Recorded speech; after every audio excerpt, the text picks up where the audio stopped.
Today, December 29, 2023, 2 p.m., 3 p.m. Ubusan na talaga to. Ito yung mga panahon ng petsa de peligro na ng pamilya Pilipino kasi naghanda nung Christmas, tapos parating yung New Year.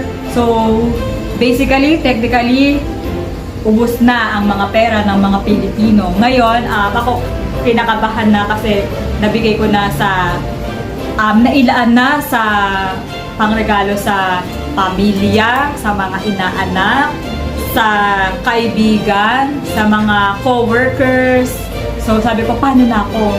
Ngayon, nag-hesitant akong maggastusin pa yung natitira kong 1,000 peso. Tapos naisip ko, wait, meron akong mga tig to 20 pesos na naipon. Sinimulan ko lang itong ipunin nung mid-2023. Tapos sabi ko, sana umabot yun ng 5K. Tapos ngayon, nung inisip ko, para umabot ng 5K dapat, kasi ang 100 pesos ng 20 pesos na coin equals 5 pieces. So, 5, 10, 15, 20, 25, 30, 35, 40, 45, 50. Sa 50 pieces lang kasi na 20 pesos, 1,000. Tapos inisip ko, sige, pwede na din. So, simulan ko itong bilangin. Sana umabot man lang ng 50 pieces. Ito yung mga sinusukli sa akin ng Shopee, Lazada, pamasahe ng tricycle, ng jeep, sa grocery. Tapos basta sinuklihan ako ng ganito na 20 peso coin, hindi ko ginagastos. So, ngayon ko pa lang siya bibilangin. 1, 2, 3, 4, 5.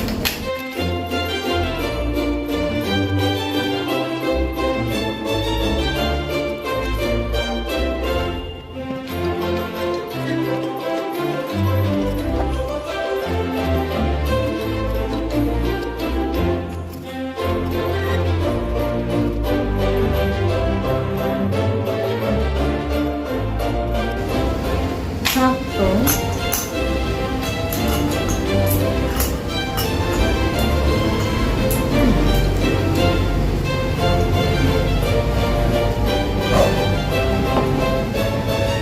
Sakto. Okay? 1, 2, 3, 4, 5 equals 500, 1,000, 2,000, 3,000. Thank you, Lord, na nakaipon ako ng ganitong 20 peso coin. First time ko pong makaipon. Merry Christmas! Happy New Year!